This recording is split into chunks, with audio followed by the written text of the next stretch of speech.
What's going on, friends? Are you guys out there? Are we streaming? Are we live? Can you see me? Can you hear me? I'm excited for today's session. It's going to be a good one. We're talking about something that I feel like we've been like suspiciously sort of skirting around here on the channel. That's a new difficult to pronounce phrase, suspiciously skirting. Uh, we've been circling around DRTs for like a long time here on the channel. And as much as we've talked about look development, we haven't covered DRTs nearly enough. We're looking to fix that, of course, with the video that just came out this past week. And we're going to dive deeper on that same topic today because it brings up a lot of questions, philosophical, conceptual, and practical. So get your questions ready. I'm here for you guys. We're going to be breaking down DRTs in as much depth as we possibly can for the next hour. How's everybody doing out there? My buddy Gadali's here with me. What's going on, G? Oh, hi. Happy to be here. I haven't actually done one of these in a little while. Yeah, do you even grade school? Oh, no. I do now. Oh, sorry, Paul. Let's see if I can make that. It might just be me turning away from and then facing the microphone. Let me see if I can boost it for you a little bit. Okay. Darren can confirm. Oh, Darren's here? Oh, man. Okay, cool. Who else is here? Yeah, Paul's here. Anaruda. Awesome. Okay, we're going to have a good session. Let's see if I can make this audio a little bit happier for all of us, and then we're going to get started, guys. Get your questions ready. I've got one that I want to start with for y'all today, and then the floor is y'all's.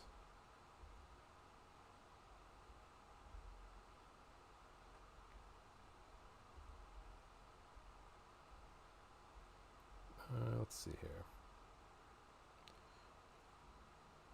Let's make this a little bit louder.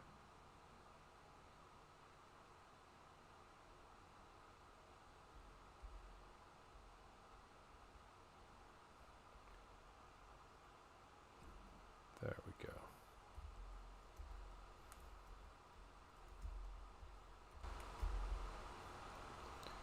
Okay, I just gave myself a considerable boost. You guys can let me know how that sounds. While everyone's getting your questions ready and giving me feedback on the silkiness and perfect volumeness of my voice, I've got something that I want to start by talking about because we got a bunch of good questions on DRTs this past week. But one of the big ones that I saw kind of come up as a theme that I wanted to address and hopefully clear up a couple of questions by doing so is the question came up in a few different forms of like, okay, so we have these different DRTs. And quick recap for anyone who's coming in cold, we talked about an important concept at the beginning of this last week's video. Definitely go and watch that. Even if you're hanging out today, you can hang out today and, like hang on and try to keep track of what we're doing. But definitely encourage you, even if you're just going to come in cold today, go back and watch that video. A bunch more stuff's going to click. I'm definitely not going to repeat everything that we covered in that video in this session today. But what I will repeat is something that we started off the video with this past week, that in order to understand DRTs, we need to understand something that I call the print, okay? Now, I mentioned in this video as well, this is gonna go largely for today. We're probably gonna get a little more practical, a little bit more hands-on than we did in this past week's video, but this is definitely one of those scenarios where you wanna have not only your keyboard and your mouse and your Resolve ready to go, I want you to have a pen and paper ready to go. So much of this is conceptual, and when you get the concepts straight, the application, the implementation becomes very straightforward. So like if you don't have it handy, grab a pen and paper or grab like a free, like a new page in your notes app or however you take notes, because a lot of this is conceptual. Most of the time these concepts, if you're anything like me, they might make sense. You might even be able to understand what I'm saying in the moment, but if you don't write them down, you will not remember them. You won't retain them, and a week later you're gonna be like, what was that thing Colin said about the print? Speaking of the print, that's where we're going to go right now. So we talked at the very beginning of last week's video that if we want to understand DRTs, we need to understand the concept of a print, okay? For this, let's take a look at Resolve, and we'll get a little more practical with it. Here we go. Okay, so I'm at the timeline level of my node graph right now. By the way, you don't have to do your color management, your DRT stuff, your print stuff here at this point. I just am, because it guarantees the two things that make a print a print. Here is what I mean when I talk about a print. A print is a set of manipulations that happen at the macro level, meaning not shot level, meaning they affect every single shot in the timeline. And a print is something that's going to happen after any grading that we do. So that is guaranteed when I'm using the timeline level of the node graph to apply my print. So right now I've got really a two-step print that you could think of as three, because I've got these three separate nodes. I'll get back, I'll explain that a little further in a moment. But just to drill home the idea of a print, this is something that, because it's at the timeline level, it's hitting every single shot in this timeline the same way, And because it's at the timeline level, it's happening after whatever I might be doing here at the shot level with my grading. Okay, you with me so far? So the print is something that happens after our grading, and it happens at the timeline level. The print is what is responsible for making our image an image. The analogy that I used in this last week's video was that if we are the chef in a bakery, do people who bake, are they called chefs? I already had this crisis in real time when I was making that video of like, man, I don't really know anything about baking, but I know enough about baking to use the analogy I'm about to, which is that if color grading is the skilled assembly of all the ingredients that are going to go into the cake or the muffins or whatever you're making in the bakery, then your print is your oven. Okay. And just like when you're baking, that oven matters a lot, what it's set to, the type of oven it is, all that good stuff. So the print is our oven, and it is formed of one or more processes that are going to get us from essentially data, which is like what I would call what I'm looking at right now. Like, yeah, I can see that it is an image and I can see what it is an image of, but it is really data more so than any kind of meaningful image that is going to be able to, like, that I'm going to be able to look at in any meaningful way, right? It's going to take me from a data state to an actual image state. It's going to develop my image into something that I can see, just like in a bakery that our oven is developing our ingredients into something that we can actually eat. Okay. So the reason I am recapping all this and want to just do a quick recap of this area is that the print, some of us got confused when the question came up like, all right, well, we've got these DRTs, and as we learned, different DRTs can impart different feeling to our image. They can really change the image around. The question came up of like, all right, so does that mean, essentially the question was, do I need to change this with every shot, and how should I change it with every shot? How do I need to know to change it with every shot? To answer that question, we need to go back to the concept of a print. This is why I tried to lay that foundation for all of us, because the print and the concept of the print will answer that question for us. No, we don't change our DRT per shot. Our DRT is part of our print, which rides at the macro level, meaning it affects every single shot in the timeline. Does that make sense? So if you were someone who had this question, or if it's something that it was all fuzzy to you before, I hope that answers it. That the DRT, remember, it has a big impact on the reproduction of our image. It has direct aesthetic impact on the image, but we don't choose it per shot. We don't even choose it per scene or use it to impart different looks at different points in the movie. The DRT is a macro level thing that doesn't change, and we are doing our grading and doing any sub looks, which is what I would use to exert the freedom that some of you guys were referring to of like, oh, well, I want to do this reel in a different form, or I want to treat a moment in the film with a different look. That would be something that I would call a sub look, which is something that does not sit quite at that macro level because it doesn't affect all shots, and it applies a creative manipulation of the image, but the DRT itself does not change. Hope that makes sense. Hope that it helps clear up some, even if you didn't have the question, hope it helps simplify and clear up a little bit of this DRT and print business for you guys. Okay, what questions do we have about DRTs? We've got a question from Amit. In your video, you showed how it works, but it reduces perceptual brightness in the highlights. How would you handle that? Boosting contrast is a possible fix, but I'm already at the level I want. Oh, but it reduces perceptual brightness in the highlights. Well, here's the fun thing. I mean, this is a great question. So let's take a look at, by the way, I've got some sort of DRT in play right now. This whole Outs Power Grade album that I have right here, by the way, this is not by a long stretch our last video on DRTs. We're going to be like diving deep on DRTs for a while here on the channel, because this is like such an important part of what forms your image. I mean, this was the whole premise of the video last week. Like, this is maybe the most impactful thing that you can do for your color grading. This is what is going to set your ceiling of what your very best color grading looks like when you are grading. But so for that reason, I've got this Power Grade album of different output transforms, right? So let's get rid of this one that I'm using right here and go to one that will allow me to exert the freedom that I think you are looking for here. So here's the thing. You're right. The tone mapping that is inherent in my DRT, the compression of scene dynamic range down into display dynamic range, that is definitionally reducing the brightness of highlights. You are totally correct. That's also known as compression or rollover. We can see it graphed if we look at a curve plot of it. I'm going to use my favorite friend here, the grayscale ramp. And we'll go to our waveform down here. So you can see we're rolling over in the shoulder here. But here's the fun thing.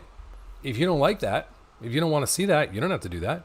That's just a trait of your DRT, right? It is a pretty universally accepted one. And when we look at what it looks like to go without that, I think you'll be interested to see those results. But you get to choose that. That is a component, that is a aspect of your DRT that if you understand it's an aspect of your DRT and you're using the right DRT, you can control it. Or you can create your own DRT if you really want to get geeky and control it even further. But check this out. This is controlled by, in a resolved color space transform, this tone mapping section. So if the beef is like, oh, it's like dimming down my highlights and I don't like that, well, let's start from zero. Let's look at why we're doing that in the first place. Let's look at whether we even need to do that or whether that's advantageous to you or whether it's just a thing in your way that now you're asking the question of like, how do I compensate for that underneath? Well, if it's something that you don't want in the first place, you shouldn't be compensating for it. You should just be doing without it, right? So here's what that would look like. We've got our curve plot up down here, and we also got this image up here, which is going to be a great one to show us what happens if we don't tone map. No more compression of highlights. We're not losing any brightness in that area, are we? How are we looking? How's this feel to you guys? We ready to ship this image? Not so much, right? We got problems.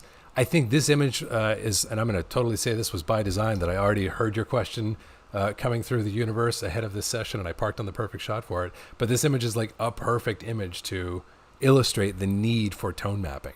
So yes, tone mapping by definition is going to take the dynamic range of the signal and compress it into the dynamic range of the TV. And in doing so, we are going to lose contrast in the high end of the image. By the way, we go deep on this specific dimension of DRTs and tone mapping specifically in a video that I created maybe a year or so ago called What is Roll-Off? So if you guys are interested in going even further on this, go check out that video. But you can see here, we've lost contrast in the top. That's what you could claim is like the detriment of the thing that you don't want. But what you're getting, the necessary task that it is performing is rolling over your highlights so that you may not have as much differentiation. Like the distance between this part and this part of the curve is less than it was before. Before it was a straight line, but nothing is clipping out because we're gracefully approaching the very top of the luminance capability of the display. Okay. So that would be conceptually how I would think about that. Now, when it comes to controlling this shoulder in your DRT, this is a property you're generally not going to find in most DRTs. Like any of these DRTs that I have sort of saved off in my power grades, none of these are going to give me the explicit ability to really control the shape of this shoulder here, okay? It's really just going to be like, hey, at a certain point in the high end of the image, we're going to roll it over. Like you don't exactly get to control like how compressed this is or how linear it is. Like it's largely left up to the DRT. Now, as I said, if you want to get geeky, you can build your own DRT, or this to me is a great example of where look development comes into play. Because check this out. Let's turn this ramp off. Actually, let's move this ramp upstream and let's look at how it's plotting not only my DRT, but my look here. My look is coming from my look development plugin contour. And as you can see, among the things that it is doing, it is changing this net curve, right? So it is allowing me to shape that curve underneath. And you can see like your original question of like, how do I really drive up those highlights?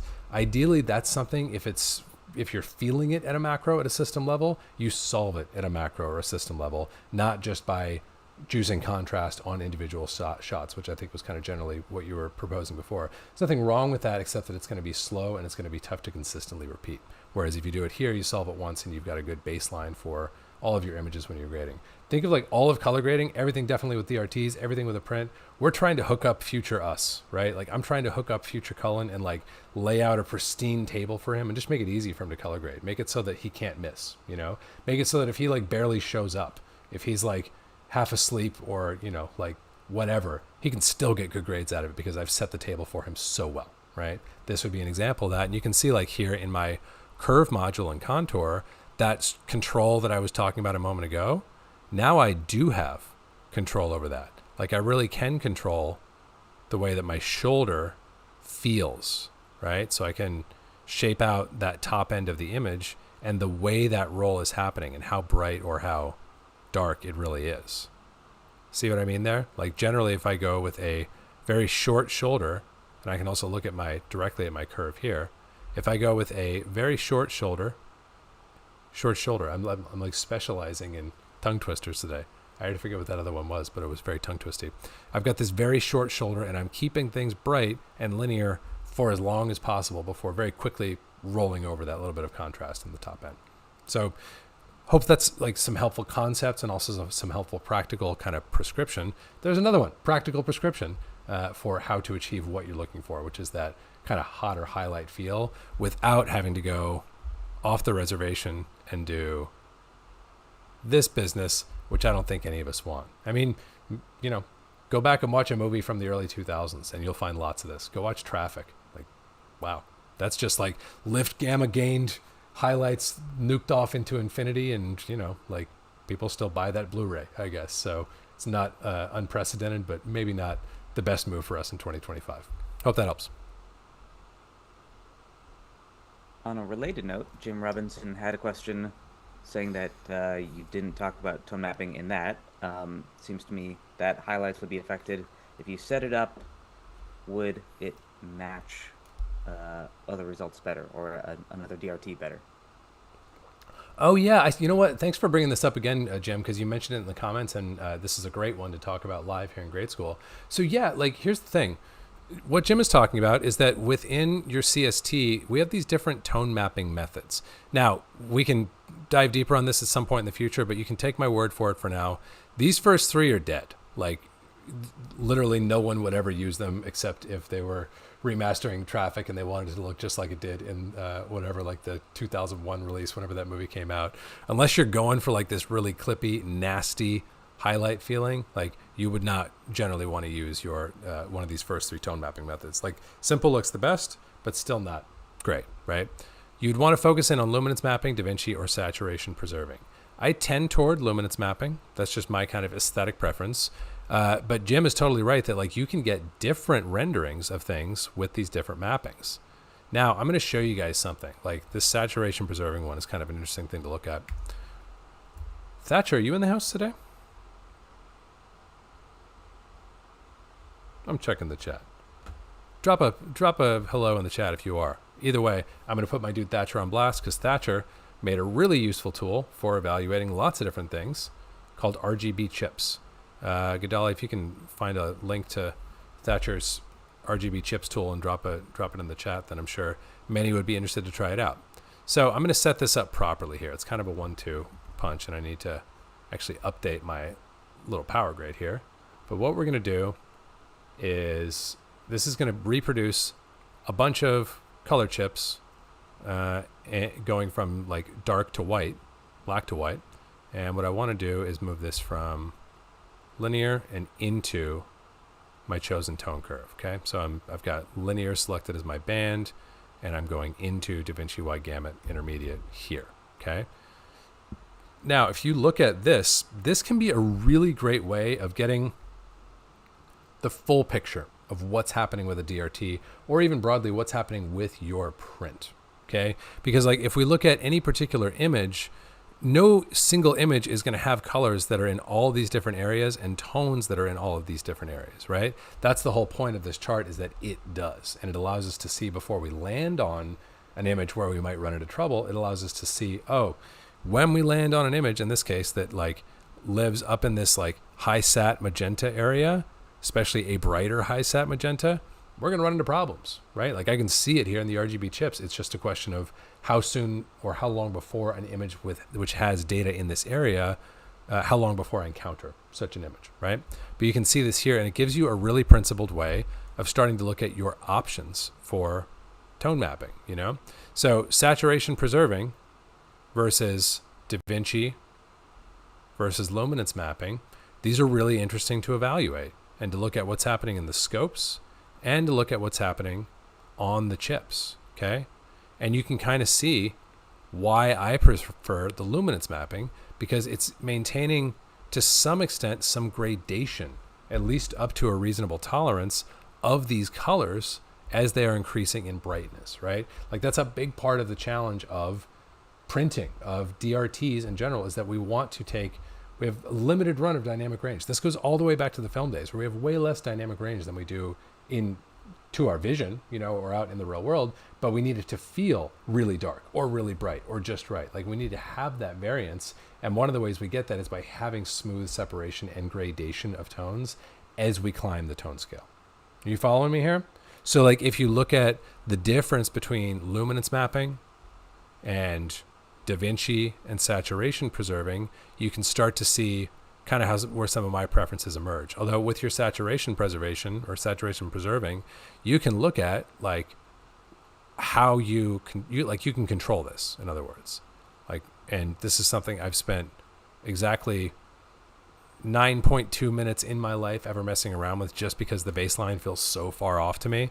Like if we kill these chips for a minute and just look at the baseline, like that looks, admittedly there's a look in line here, but that looks like very wacky to me.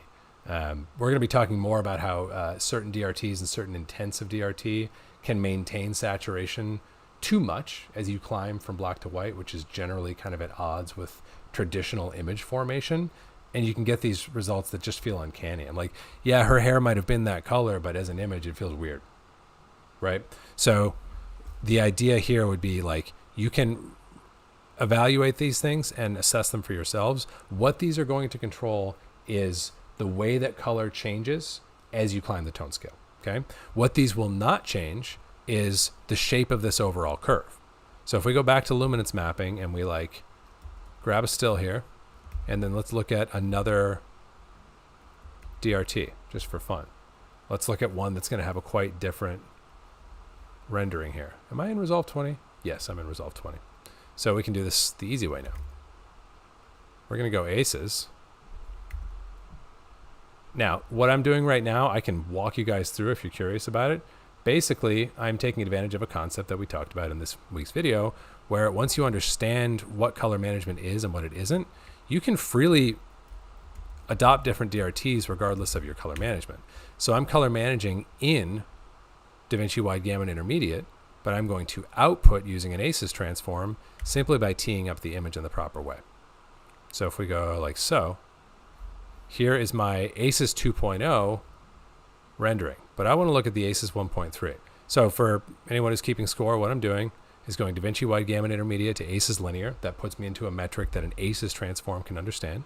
And then I'm using the ACES transform to get out to display. Okay, so same principle here. Think of it this way. This is my DRT.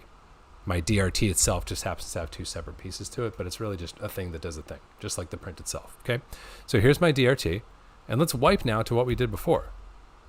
So like lots of differences here, but the thing I wanted to call out is the thing that you can't change with your Resolve CST. You can't change this shape. There's nothing I can do in my Resolve CST to get this curve shape if that's what I want. Isn't necessarily what I want. ACES 1.3 is not my favorite DRT, but you see my point. Any variation in the overall shape or contrast of a tone mapping curve or an output curve for one DRT versus the other, they're generally going to be hard to match to one another. It's not impossible. Like you may be able to get closer with some than others, but like the CST specifically, you're not going to be able to change that curve much more than selecting your, even the luminance mapping. That won't change the curve. That will change the color as you climb that curve. And you have a little bit of control over the curve, but not nearly enough to make a change like we're seeing between here and here. Hope that makes sense.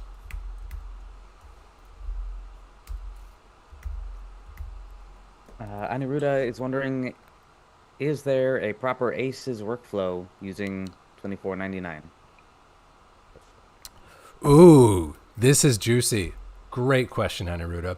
So here's the thing. It depends on how you define proper ACES workflow. Here's something that I've found from many, not only colorists who use ACES, but studios who require ACES delivery, or people who talk about ACES as a standard and are proponents of the ACES standard. They have trouble with some of the concepts that we've already talked about today. So if you were talking about ACES as a system which allows you to work in a specific color space, that color space being ACES CCT, that's ACES AP1 primaries with the ACES CCT tone curve, and to input map from different cameras or different sources using an ACES IDT, yes, you can apply that to any form of DRT that you want. To me, that's what the color management is. It's the IDTs and the working space. Okay, so when I say, oh, I don't grade in ACES, I grade in DaVinci Wide Gamut, that's all that I mean. I don't think that it is reasonable to say that the color management is handcuffed to its ODT or to its DRT specifically, because we've already seen today that it's not, right? Like there is the difference between this and what I just did a moment ago with that ACES transform. That's purely an aesthetic preferential difference. There's no, one is not more correct than the other, regardless of my working space. So is there a correct way to use 2499 when you're grading in ACES? Yes, absolutely. Let's take a look at it right now. And by the way, we have not provided links to all of these DRTs yet. You guys can find them pretty easily if you poke around for them, or we can drop links for you in the chat if Gedalia has them handy. This last week's video was much more conceptual. We're getting a little more hands-on today, but you guys can start downloading these and playing with them for yourself. We'll also be giving some further guidance on that in some videos that are coming out really soon. But for today, let's simplify things. We've gotten a little scruffy here. So this is my look. And let's just say we want to do an ACES thing end to end, all right? So I'm going to go back and we're going to change our color management around.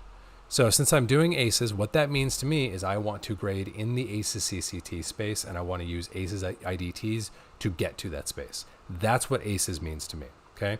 So if I want to do that, let's just say for my area log C3 group here, we're going to reset this and we're going to use an ACES transform. And instead of going from area log C3 to DaVinci Wide Gamut Intermediate, as I was a moment ago, we're going to go area log C3 into ACES CCT. Okay, so now that is my working space. Let's label this. Follow me so far?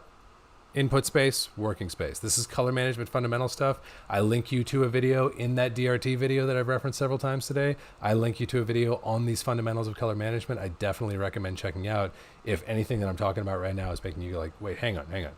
I don't remember any of this. I don't know any of this, and you're buzzing through it. There's some great videos here on the channel, but that one that I linked to in the DRTs video is a great place to start if you're not familiar with this stuff or you need to brush up on it, okay? So we are now input mapping from our camera into our working space of ACES CCT. We're doing whatever at the grading level. Basically nothing at this point. We can even reset whatever little couple nudges that I made there. And now right back here at the timeline level, just like I was doing my print before, we're going to continue to do our print. But in my look development plugin, I'm going to change my working space to ACES CCT. Let's assume we're going to want to have some kind of look. And now we're going to use 2499. Now, I haven't used 2499 in ACES before, so let's see what options it gives to us. Okay, so it gives us the option for ACES 2065-1. That's a more technically correct term for something that I would usually call big boy ACES. That's just like the big master ACES container, and it's a linear tone curve. So when I flip to this, it's going to look zany. So we need to do our DRT in two pieces, as we just did a moment ago when I was teeing up for an ACES output transform. So here's what that's going to look like. I need to get from my working space and into ACES linear, okay? So here's what we'll do. Output transform, no output transform. No output transform in ACES means ACES linear. So I want to get to ACES linear, so that I'm going to leave alone. And then my input, we're going to be coming from my working space, ACES CCT, okay? So you can now see in my two-part DRT, I'm going from my working space of ACES CCT into ACES linear, i.e. no output transform. Really wish they could have come up with a better descriptor for that than no output transform. I find that very confusing, but what do I know? I just work here. And then we're going to go out via 2499 with ACES as our input, okay? And so now I am in, I think, any objective assessment. I am grading in ACES. I am using the ACES working space. Any of the benefits or requirements that might be associated with me grading in ACES are preserved. I'm grading in that working space. I'm using the IDTs to get into that working space. The only thing that I'm changing is my rendering intent and saying like, hey, just because I'm working in ACES CCT doesn't mean there's only a single path to display. That's like maybe the easiest way to think about it, right? Like just because I'm grading in ACES CCT doesn't mean there's only one answer to this question. Like that would be if I were just to grade like So with this base output transform, here would be like just pure vanilla off the shelf normal aces. Okay, let's grab a still of that and wipe that out and go back to our 2499 version. So you can see they're just different, right? Vector scope's different, waveform's different, image is different. They just feel different, right? Neither of them are wrong. They both know what the source format is and they know what the destination format is, and they're just providing a mapping from one to the other. Which one is right? Which one are you going to go with? That's up to the image authors, not up to people who create standards or people who insist that standards are more rigid than they really are. You guys follow what I'm saying? I feel like I'm getting on a little bit of a soapbox because of the thing that I mentioned when I started talking about this, that ACES tends to be accompanied by some like overly literal and overly narrow thinking about color management. Color management is about moving from a source to a working space and about the selection of that working space and how you're getting into it. Your DRT, your rendering intent, that is creative. That is fundamentally creative because, as we learned in this last week's video, your DRT is a huge component of your print. Your print will often have two pieces, but even when it does, the most important component in that print is going to be your DRT. And when I say most important, I mean aesthetically most important. I mean has the greatest impact on your image. Anything that has impact on the image, that is not for a technical standards convention to dictate. That's for the image author to dictate. Thanks for coming to my TED Talk. I hope that helps with practical aspects of implementing 2499 while working in ACES. Bearish wants to know what's the short answer of which DRT we should all use. Ooh. I don't know if I have that short answer for you, buddy. It just depends. That's the messy truth of it. And it actually gets worse than even what we've talked about today and what we talked about in this last week's video. We've just been talking about like modern approaches to the print. So here's the thing I'm going to try to drive home with you guys again. The DRT is an important component of the print, but the print is the thing. The DRT is just piece of the print. Okay. So again, I just want to like really emphasize, we're going to be talking about this so much for the next little bit here on the channel, just because I feel like I haven't hooked you guys up with this idea enough before this point. The print, like in this case, well, you know what? Let's go. This is fine. The print, this is the print. Okay. It does not matter that it's 2 pieces or 20 pieces. This is the print. This is my oven. This is what is creating my image. Okay. The DRT is a very important piece of that, but the DRT is basically never the print. They're never going to be synonymous unless you're wanting to start with a really basic image and grade from here and say this not only represents the technical demands, but my creative intent as well. But I think that's a mistake. This is just a philosophy that I'm going to pose to you guys that you can go out and explore and test and tell me if it holds true for you. In my opinion, the general process of selecting a DRT that's going to best serve your creative intent and then teeing up your color management to feed into that DRT, from that point forward, there is always going to be some amount of macro level creative manipulation that every single image in the timeline will benefit from. You follow what I'm saying? I'll say it again. From the point forward of having established your color management and selected a DRT that best aligns with your creative intent, there is always going to be some number of creative manipulations that every single shot in the timeline will benefit from, i.e. a look, right? So a DRT pretty much always needs to have a companion look, or your print needs to take another form. We talked about this in last week's video. Your print could just be a single step print that does all that all in one place, but that's not something I would generally call a DRT. I would call that a print. That would be something like a show LUT. So if we look at something like this, where is the one that I was most recently playing with? I think it's this one. Oh, right. We're no longer in DaVinci Wide Gamut Intermediate. Let's get back to DaVinci Wide Gamut Intermediate. We're going to say OXC3 to DaVinci Wide Gamut, like so. Okay, there we go. So this is a print as well. This happens to be a single step print. Okay, this print doesn't really adhere to concepts of DRT or look at all. It's just a thing that does a thing. And the only reason that I'm not confused by this or think that I'm like, oh, well, sometimes I apply this set of concepts and principles and sometimes I apply this set of concepts and principles to the way I render my image is because these are the same thing. This is a print. I'm going to grab a still of this. And this is a, now we're back on. Now we got to switch this back over, right? So let's go like so. Let's go to 2499 as our output transform. Okay, so this is a print. This is a print. They're just different prints, and they happen to have different numbers of ingredients that go into them, but they're both just a thing that does a thing.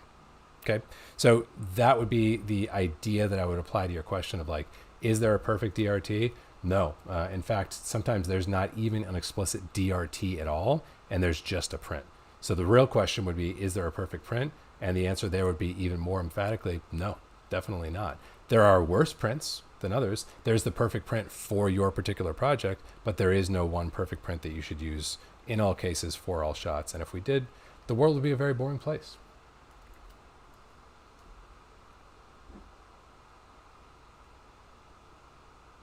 Okay, we have a couple people asking the same question.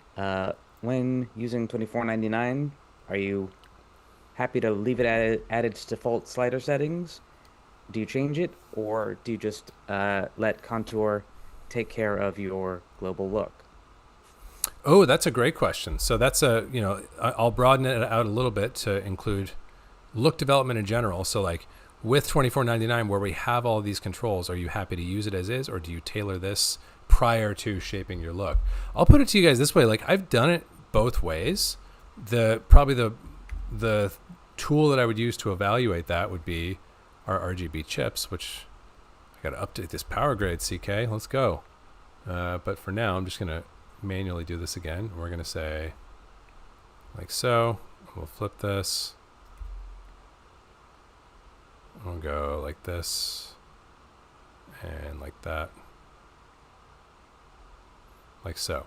And so you can look at like this is just 2499 doing its thing, and you can look at like what I find the most helpful for these scenarios is probably the vector scope.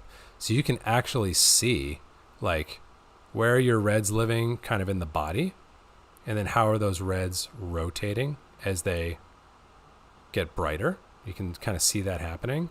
And then you've got your purity as well for these different primaries. I'll say this in general. I love these parameters. By the way, the creators of my two favorite DRTs, JP, who made 2499, and Jed, who made OpenDRT, who's in the house, I see, right? Yeah, let's go, buddy. These guys did an amazing job providing DRTs with lots of option and flexibility, but with baselines that just feel good. In fact, spoiler alert, just because it's coming up, we've got a video coming out really soon on Jed's brand new OpenDRT, or was it the 1.0 release, Jed, where you introduced like the different look presets and like the different tone scales and stuff like that? It's a game changer. It's super, super cool. I love both of these DRTs. But what Jed and JP have both done a great job of with these DRTs is giving a really great baseline to things. So I would say like, yeah, for the most part, I'm kind of leaving that as is. I, over time, have come to understand what is happening. Like at first, I didn't even know what this stuff was, and I didn't really care because I was like, it just looks good. But I've come to understand it slowly, and I will go in and manipulate it in specific instances. If I'm like, all right, I want to, whatever, like I don't want to rotate let's go back to our default settings here. Like I don't want to rotate my greens so far in that direction as we climb, or I want to go further or whatever. But the fun thing is like you can just start with the default, familiarize yourself with what these control, and then just kind of wait for something to bother you, if that makes sense. And then when it does, you know what levers to start grabbing for and try to manipulate. Hope that helps.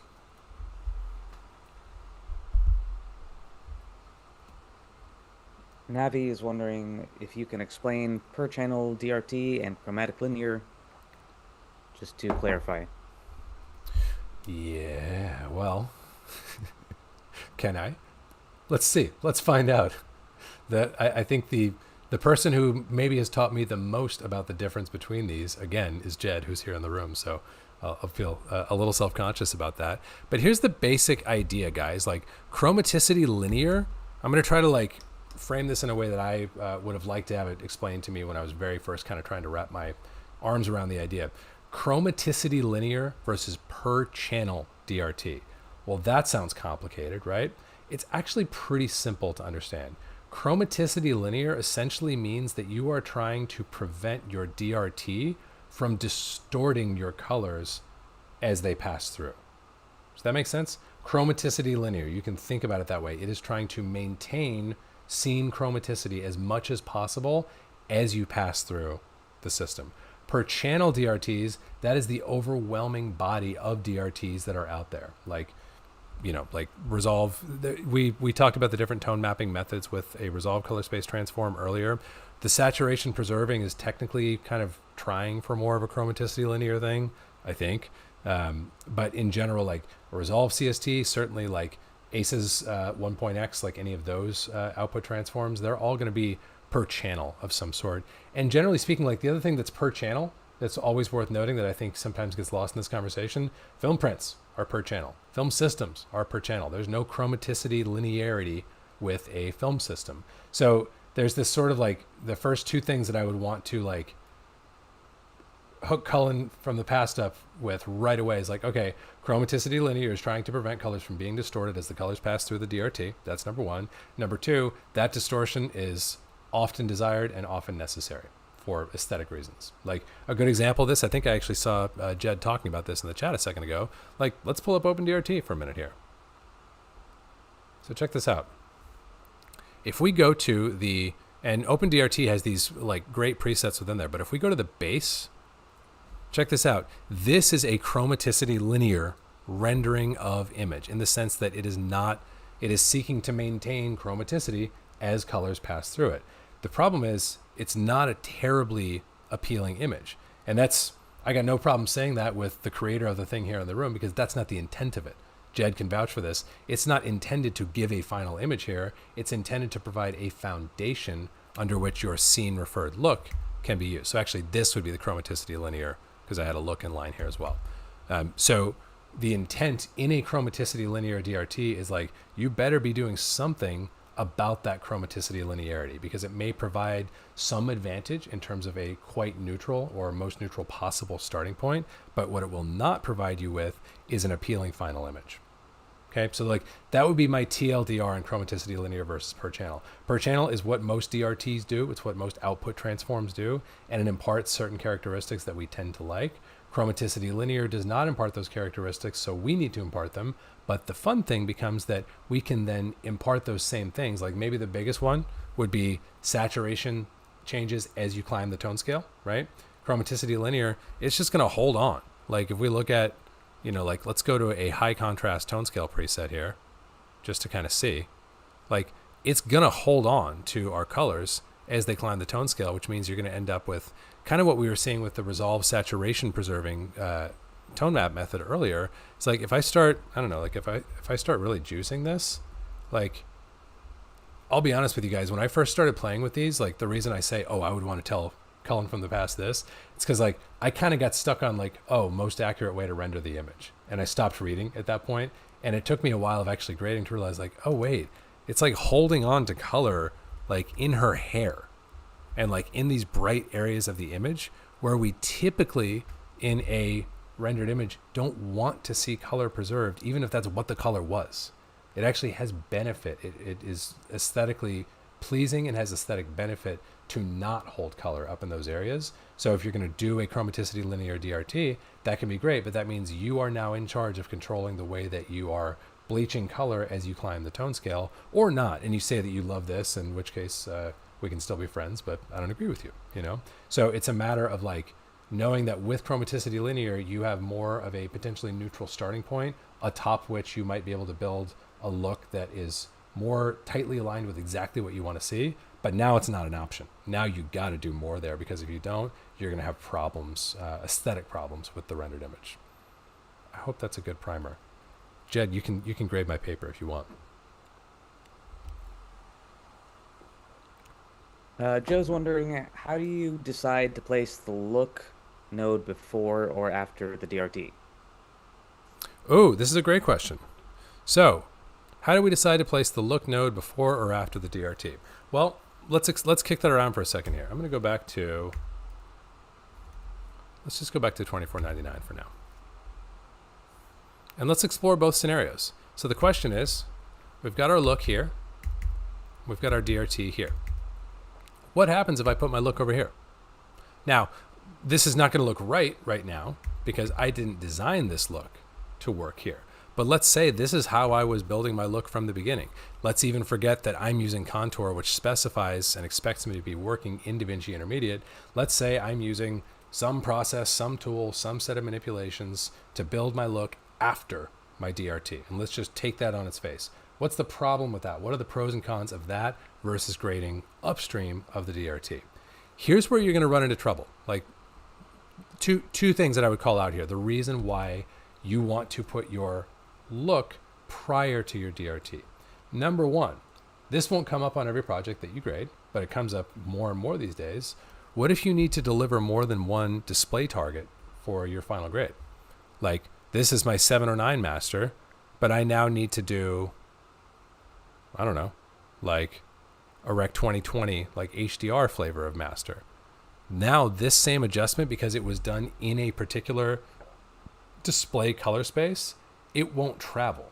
Like if I have my look happening here, generally speaking, with a robust DRT with well matched output transforms and with me applying the right concepts to what I'm expecting from my HDR versus my SDR, I can faithfully preserve the creative intent expressed in the SDR when I do the HDR, or vice versa, because that creative component of the print is being imparted here in a consistent color space. So when I change my output space, what doesn't change is my scene space, right? Or my input space. So this look still holds.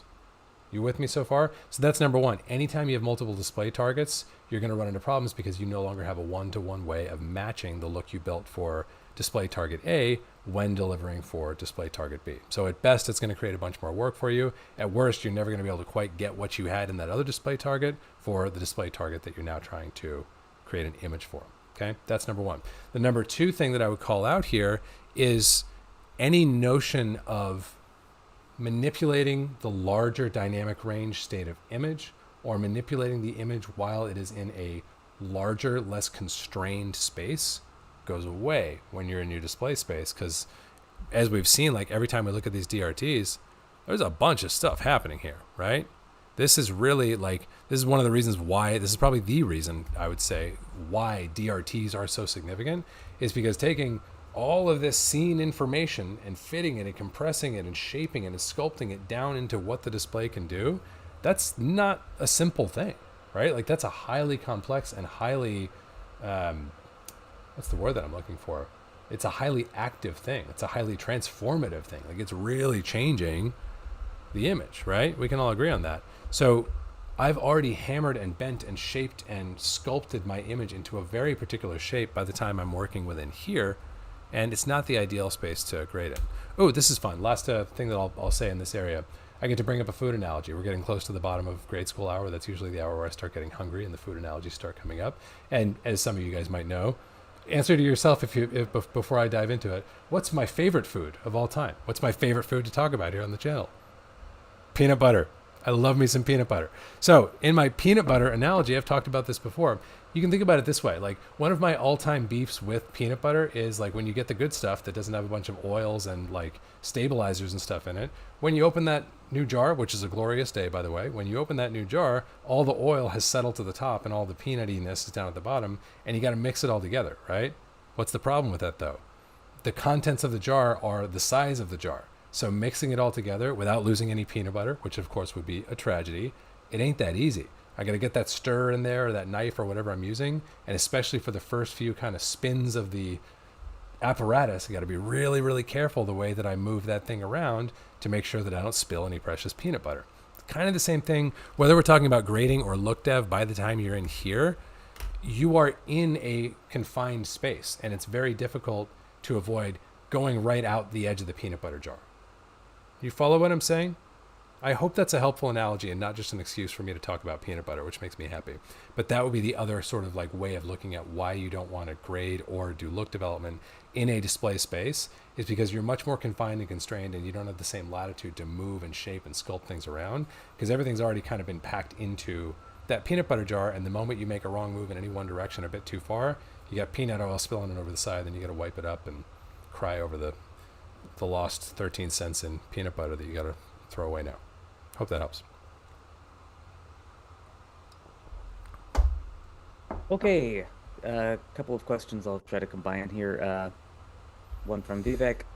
If I have color management at the project level, do I really need to set up pre-post clips and do a DRT at the timeline level?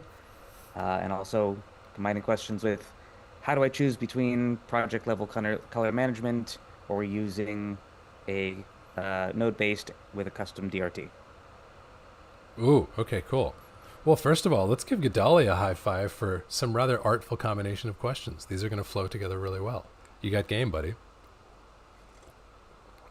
Thank you. All right, thank you. so it's always been your dream to artfully combine grade school questions. I know. So these are highly related things. So let's actually start with the second question. How do I decide whether to color manage in my project settings, meaning doing some kind of color management here with DaVinci YRGB color managed and setting things up here, as we've taught and talked about here on the channel, like plenty in the past, versus doing what I've been doing right now in this session and doing in every YouTube video for at least a year, probably almost 2 years now. How do you decide whether, like, which one of those to do? Well, on its face, if we set aside the whole DRT dimension for a second and we just want to answer that question, it's kind of fundamentally a workflow thing. Like, all right, the biggest difference for me is that when you do it in here, this very critical part of your imaging pipeline, like this, like majority of your imaging pipeline, is obscured from you. You have to go into your project settings to look at what you are doing. Whereas for me, what I like about the way that I've been color managing all day today and the way that I have here on the channel for, like I said, at least the last year or so, is I can, at any point, I can see what's happening in my imaging pipeline. I can see, okay, going left to right here at my group pre-clip, I'm starting with my camera space, I'm moving into my working space. I can confirm this camera space is correct for the camera that I'm looking at, right? I can explicitly see what it is. I can say, okay, great, here's my grade doing its thing. I can look at my group post clip and confirm, okay, there's nothing there that shouldn't be there, nothing that I don't expect to be there. And then here at the timeline level, I can say this is now flowing me, applying my look in my working space that I'm still in, and flowing me out to my working space. So there's the ability to quickly audit what's happening in my imaging pipeline at every stage. That's number one for me that I really like about color managing in this way. And we actually did a video about this, so that'll be another one you guys can look up. Maybe Gadali can track it down to like the first one that we did about grading in nodes, because I know there's like other real benefits that I called out that might be escaping me at the moment. But the other one that's very topical for what we're talking about today is when you are color managing in your project settings, you don't get to choose your DRT at all. So to go back to our first question, is it really necessary to choose a DRT and set these things up at the timeline level when I'm color managing in my project settings? And the answer is no. In fact, it is not only unnecessary, it is not allowed. You will get weird results. You will get a double transform if you try. So that's another great reason, like most relevant to today's discussion, to not color manage in your project settings. Color managing in your project settings essentially is going to marry you to the Resolve DRT. Actually, since we're on the topic, let's dive deep for a second here. Let's just take a look at something. I'm going to go to and do some color management here in my project settings. And this is how I would do it if I were color managing in project settings. Turn off automatic color management, color processing mode set to custom, input color space, set this to whatever color space most of your material is coming from. You can always tag your clips that don't come from that color space another way, but if you set this to the one where most of your clips are coming from, then you're saving work on having to tag things within the timeline. Timeline color space, DaVinci Y Gamma Intermediate. Output color space, Rec 709 Gamma 24. Input DRT, none. Now this is a confusing question for another day, but like, let's suffice it to say for now, input DRT does not mean the same thing that we are talking about when we talk about our display rendering transform. This is referring to a device rendering transform. And I might even go down a rabbit hole with you guys right now to talk about what that is, if I thought it mattered at all. Like, this should always be set to none for reasons that we can explore on another day. But like, we don't need to talk about this input DRT as a concept because I actually don't think that it has a role to play in a sound imaging pipeline. So it's a pretty big edge case, and it's more of an argument of let's explain more of what it is so I can explain to you why you don't need it. But today we can do the short version and say you don't need it. For your output DRT, you'll notice some familiar options here. We talked earlier about luminance mapping, DaVinci, and saturation preserving. Now, there's something interesting happening here that could be kind of like your gateway drug. If you never watched this past week's video about DRTs and didn't hang out for this conversation today, there's this other option that you'll notice is not present in a Resolve CST, Red IPP2. What does that mean? That is a DRT. That is a completely different contrast curve for your image than you're going to get, or a different tone map than you're going to get with these three options. This is Red's DRT for getting out to display. When you select this, you're going to get more options for how your highlights roll off. So that's kind of cool, right? And what's fun is in Resolve natively, I actually do think, let's double check. Are these LUTs available natively in Resolve? I don't remember. I don't think they are, unless I just deleted them because I hate them so much, which is definitely possible. But you might be able to access these via LUTs, but certainly via like a CST or a non-LUT scenario, the only way to access that red DRT natively within Resolve is to color manage in your project settings the way that I just did. So that's kind of an interesting side note, and I would mention more often and be more verbal about if I didn't absolutely hate the red IPP2 DRT and feel it had no benefit to offer to anybody. I just don't like it. If anyone disagrees with me, like who's here in the room, let me know in the chat, drop a comment on there, tell me why I'm wrong. Like I'm happy to debate this issue, but there's nothing that I like about the red DRT and the way that it renders images. This has nothing to do with red cameras, by the way. This is just the DRT that the red camera company came up with for transforming their cameras out to display space, and I don't like it. I don't think it looks great at all. So that's why I don't talk more about it, but that is an interesting side note here. But going back to our main theme here, this is how you could set this up here in your project settings here. The catch is that other than your red IPP2, you don't get to choose your DRT. You are confined to the output DRT options that you have here. $24.99, open DRT, using an ACES DRT, for example, using like any other form of DRT is going to be forbidden to you when you're working in this way. So that would be the first part of the question is like, do I need to work in this other way in order to what are the benefits of working this other way? It's so you can get access to those DRTs. Do I need to do both? If I'm color managing in my project settings, do I need to do all this business with the group pre-clip and the timeline level and all that stuff? Not only do you not need to, you should not, because you will get a completely wackadoodle image. Okay, we got time for one more quick one. Okay, can you go over output settings for 24.99? How do you choose your color space settings on there? Do you combine that with your 2.2 transform for any web outputs as well? Yeah, good question. So here's how I do this. As I think we talked on about the aesthetic options all up here. So I'll kind of leave that for you guys to review earlier in the conversation today. The output options, which I would say, from HDR peak white on down, here's how I think about these things. Input, I'm always grading in DaVinci Wide Gamut Intermediate, so that's always going to be the same. Output, this is virtually always going to be here. For reasons that I don't have time to go into right now, I always do my Gamma 2.4 to Gamma 2.2 conversion when I need to in a separate explicit node, as opposed to right within the DRT. Again, for reasons that we can dive into in another session. But for that reason, if I'm doing SDR, it's generally going to be this, unless I'm grading on my laptop or something. Although even in that scenario, I'm still going to be doing 709 2.4. So that's kind of always the case for me. We can quickly talk about HDR. So if we look at the most common flavors of HDR, that would be either Rec 2020, ST 2084, PQ, P3 limited. Boy, that's catchy, right? Not JP's fault. That's what someone said with a straight face is going to be what we call our color space. You could technically call that Rec 2100, but there's actually the P3 limitation there is not specified. So even so, you could call it Rec 2100 P3 limited, but I digress. One of these is going to be what I'm going to be delivering. It's going to depend on my client and what their deliverable requirement is. So let's just say we're going to do P3D65 ST2484 PQ. So JP, you're not in the house, are you yet? I feel like JP is going to judge me for this answer, but I personally, for HDR, I love that JP included this option for gaining the SDR and maintaining the tonal relationship across both. I think depending on where you set your HDR peak white, this makes for an image that is too hot and for a gray point that is too high. So my preference is to do what's a more traditional HDR method of what JP calls unrolling the SDR, which basically means the body of the image stays about where it was in SDR, and you're just stretching things out at some point well above middle gray. You guys follow what I'm saying? It's kind of tough to like conceptualize if we're not looking at a visual example, but that's the idea, is that you're stretching out your highlights while letting the body of the image largely remain where it started.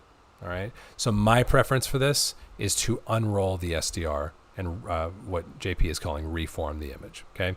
We could do a whole, probably spend an hour talking about just these two different methods of producing an HDR image or a PQ image, but that would be kind of the short version. I like to do this. And then for your peak white, that's just how much do you want to stretch those things out. You can see that even though none of us are looking at this on an HDR display, you can still see that stretch happening. I really like the default that JP is at of around 300. If anything, I will typically campaign to lower that to like 200 to 250. I don't think, at least not with 2499, I've ever gotten the mandate or been in it with a project where like, oh, we got to push that up. As I think you'll hear most colorists talk about these days, like going much above 300 nits kind of hurts, and it just creates an image that doesn't feel as aesthetically pleasing. I've done it before plenty. I'm as guilty as anybody of like getting like sort of like dazzled by the initial like zeitgeist of HDR and going like, oh, we can like have these little twinkles that will, you know, burn that portion of your, you know, like retina. But my taste has changed, and I really like to keep things a little bit more traditional in terms of the way the highlights shape in the top end. So 200 to 300 on the HDR peak white, and then unroll down here.